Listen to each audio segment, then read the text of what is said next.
akan menjelaskan mengenai kurikulum berbasis kompetensi atau KBK.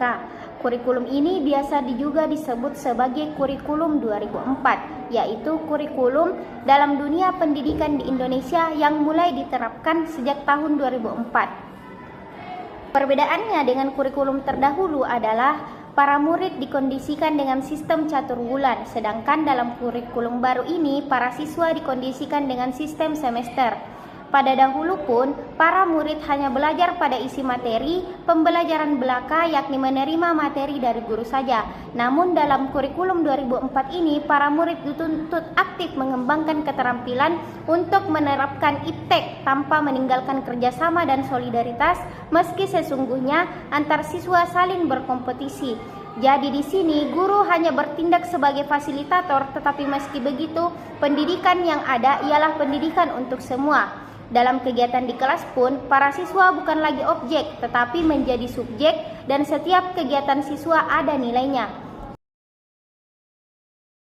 Adapun ciri-ciri dari kurikulum berbasis kompetensi ini adalah yang pertama menekankan ketercapaian kompetensi, yakni fokus utamanya adalah pada kemampuan siswa untuk menguasai kompetensi tertentu, baik secara individu maupun klasikal. Yang kedua berorientasi pada hasil belajar. Pembelajaran yang diarahkan pada pencapaian hasil belajar yang dapat diukur bukan hanya pada penguasaan materi pelajaran semata.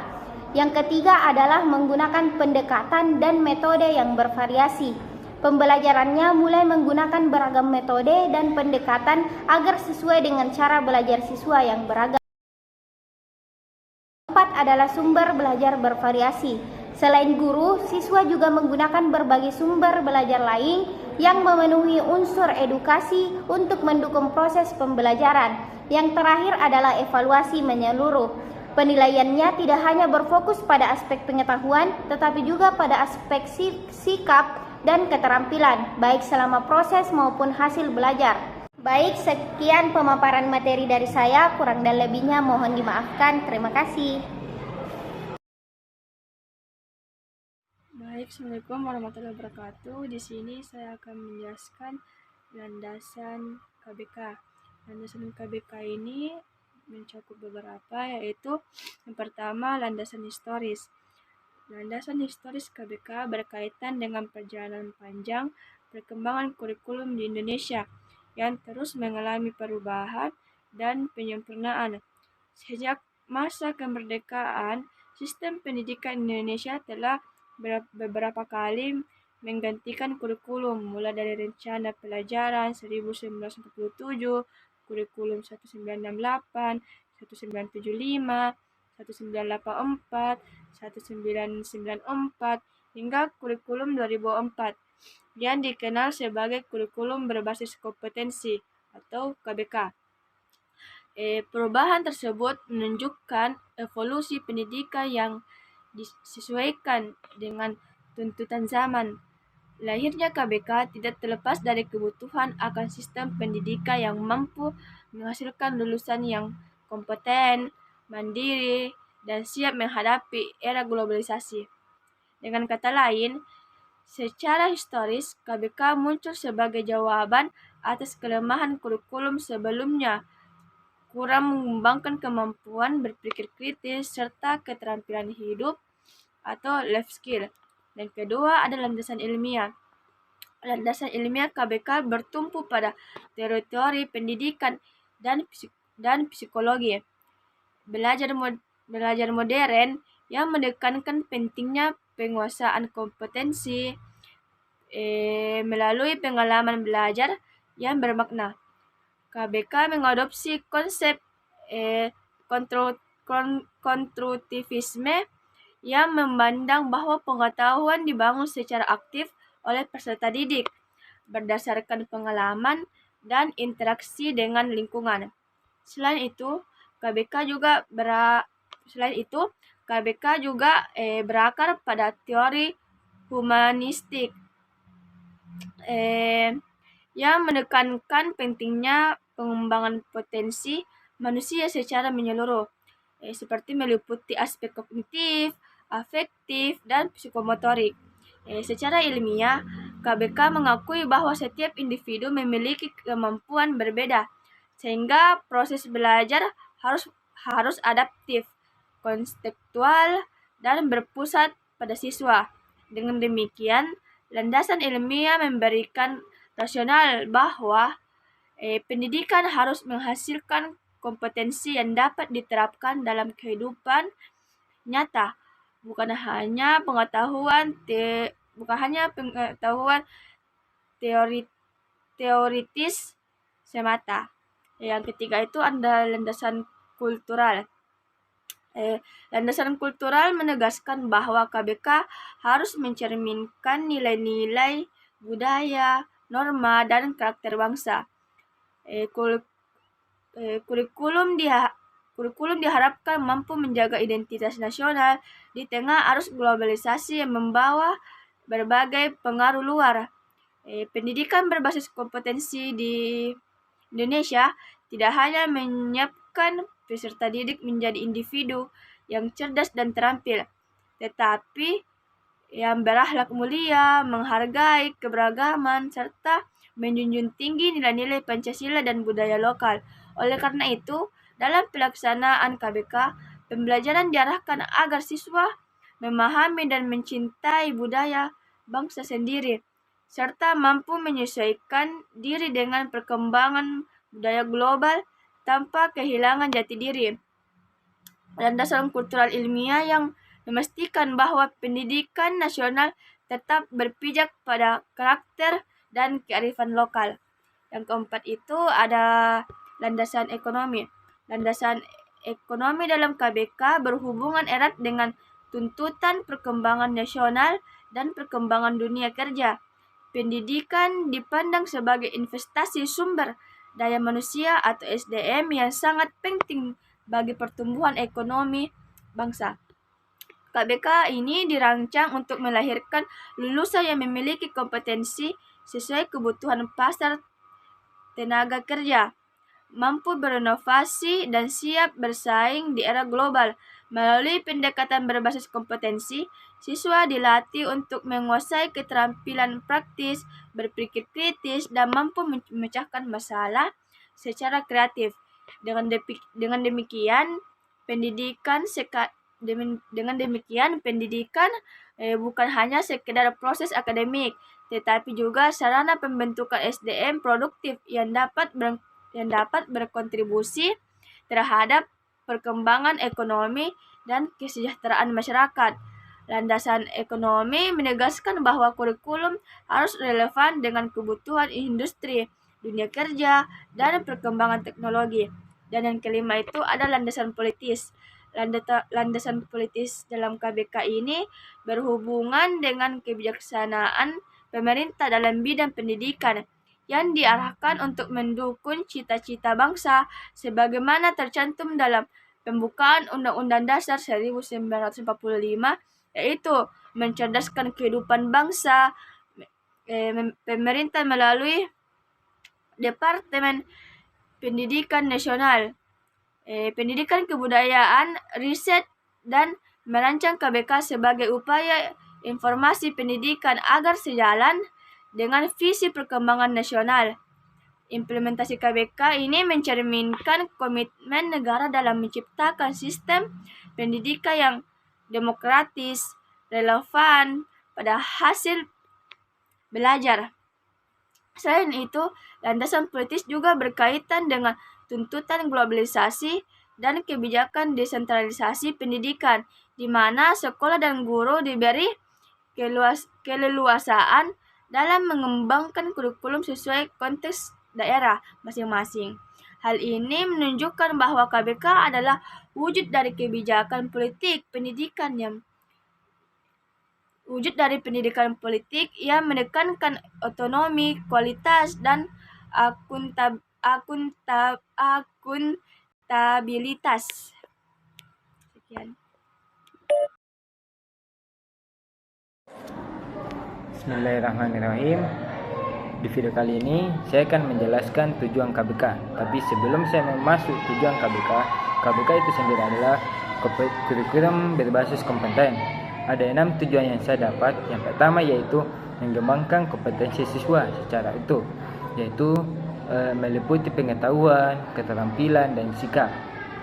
Tujuan yang kedua yaitu meningkatkan kemampuan berpikir secara kritis, kreatif, dan memecahkan masalah sesuai dengan pada zaman anak tersebut atau siswa tersebut. Terus yang ketiga yaitu membentuk manusia yang mandiri dan bertanggung jawab. Di sini siswa disuruh bisa mandiri dan bertanggung jawab, bukan hanya sekedar pandai secara akademis. Terus yang keempat yaitu menyesuaikan pembelajaran dengan kebutuhan dan potensi siswa, sehingga setiap anak bisa berkembang sesuai kemampuannya. Terus yang kelima yaitu mempersiapkan siswa agar mampu bersaing di era global dengan keterampilan yang relevan dengan dunia nyata. Yang keenam atau yang terakhir yaitu menekankan pada proses belajar aktif di mana siswa tidak hanya menerima tetapi juga mencari, mengelola, dan menerapkan pengetahuan pada kehidupan sehari-harinya. Sekian. Assalamualaikum warahmatullahi wabarakatuh. Perkenalkan, nama saya Sri Hamdayani. Di sini saya akan menjelaskan tentang pengertian KTSP dan ciri-ciri KTSP. KTSP atau kurikulum tingkat satuan pendidikan, yaitu kurikulum pendidikan di Indonesia yang memberikan otonomi kepada setiap sekolah untuk mengembangkan dan mengelola kurikulum sesuai dengan kebutuhan dan karakteristik sekolah masing-masing. KTSP diperkenalkan pada tahun 2006 sebagai bagian dari reformasi pendidikan di Indonesia dengan tujuan meningkatkan kualitas pendidikan dan juga meningkatkan kemampuan siswa dalam menghadapi tantangan global. Dalam KTSP, sekolah memiliki kebebasan untuk mengembangkan kurikulum yang sesuai dengan kebutuhan siswa dan lingkungan sekitar, serta menyesuaikan dengan perkembangan ilmu pengetahuan dan teknologi. Adapun ciri-ciri KTSP yang pertama itu otonomi sekolah, yaitu sekolah memiliki kebebasan untuk mengembangkan dan mengelola kurikulum sesuai dengan kebutuhan dan karakteristik sekolah. Yang kedua itu fleksibilitas. KTSP memungkinkan sekolah untuk menyesuaikan kurikulum dengan kebutuhan siswa, lingkungan, dan juga perkembangan ilmu pengetahuan. Yang ketiga itu berbasis kompetensi. KTSP berfokus pada pengembangan kompetensi siswa, bukan hanya sebagai pada penguasaan materi. Yang keempat itu student. Siswa menjadi pusat pembelajaran dan guru berperan sebagai fasilitator. Yang kelima itu pengembangan karakter. KTSP juga menekankan pada pengembangan karakter dan nilai-nilai positif siswa. Yang keenam itu keterlibatan masyarakat. Sekolah melibatkan masyarakat dan orang tua dalam proses pengembangan kurikulum. Yang ketujuh itu dan yang paling terakhir evaluasi proses dan hasil. KTSP menekankan pada evaluasi proses pembelajaran dan hasil belajar siswa. Itulah penjelasan dari saya. Sekian. Wassalamualaikum warahmatullahi wabarakatuh.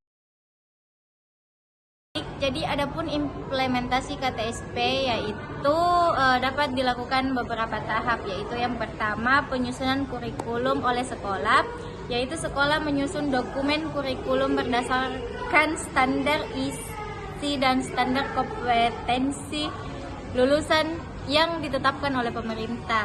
Kemudian kurikulum sekolah meliputi visi, misi, dan tujuan sekolah, struktur dan muatan kurikulum, kalender pendidikan, silabus dan rencana pelaksanaan pembelajaran atau RPP.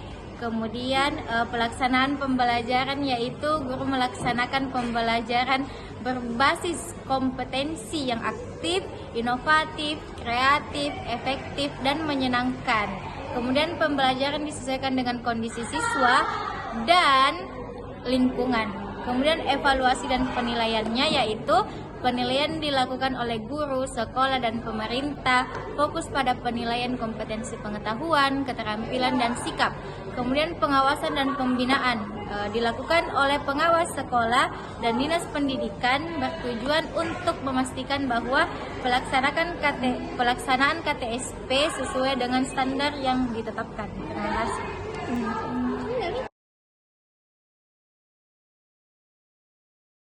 Baik, jadi saya akan menjelaskan tentang tujuan dan implikasi KTSP. Tujuan dari KTSP yaitu memperdayakan satuan pendidikan, yaitu memberikan contoh otonomi kepada sekolah untuk mengembangkan kurikulum sesuai dengan kondisi lokal. Kemudian mendorong partisipasi aktif warga, sekolah, dan masyarakat dalam proses pendidikan. Kemudian meningkatkan relevansi dan kualitas pendidikan, yaitu kurikulum dapat disesuaikan dengan kebutuhan peserta didik dan tantangan zaman. Kemudian meningkatkan efektivitas pembelajaran. Guru memiliki kebebasan merancang metode dan strategi pembelajaran yang sesuai dengan karakter siswa. Kemudian yang terakhir itu meningkatkan akuntabilitas sekolah, yaitu sekolah bertanggung jawab atas mutu pendidikan di tingkat satuan pendidikan. Bismillahirrahmanirrahim. Baik, di sini saya akan menjelaskan tentang kendala kurikulum tingkat satuan pendidikan atau KTSP. Kurikulum tingkat satuan pendidikan atau KTSP adalah kurikulum yang memberi kewenangan sekolah untuk mengembangkan sendiri kurikulumnya sesuai kebutuhan siswa dan lingkungan. Meskipun fleksibel, penerapannya masih menghadapi sejumlah kendala. Pertama, kesiapan guru masih rendah. Banyak guru kesulitan menyusun silabus dan SPP mandiri, sehingga sering hanya menyalin dari sekolah lain. Kedua, sarana dan prasarana terbatas. Misalnya, sekolah tanpa laboratorium IPA hanya bisa mengajar dengan metode ceramah. Ketiga, ada kesenjangan antara sekolah, di mana sekolah kota lebih siap dengan fasilitas modern dibandingkan sekolah di pelosok. Selain itu, guru juga terbebani dengan administrasi yang banyak, sehingga waktu untuk inovasi pembelajaran berkurang. Kurangnya sosialisasi dan pendampingan dari pemerintahan membuat beberapa sekolah menjalankan KTSP hanya sebatas formalitas. Terakhir, evaluasi. Tidak konsisten, misalnya perbedaan KKM antara sekolah yang menimbulkan ketidakadilan. Dengan demikian, kendala utama KTSP terletak pada SDM guru, fasilitas, kesenjangan sekolah, beban administrasi, serta sistem evaluasi. Untuk mengatasinya diperlukan peningkatan kompetensi guru, pemerataan sarana, pendidikan, dan pendampingan yang berkesinambungan. Baik, mungkin itu saja yang bisa saya sampaikan. Terima kasih.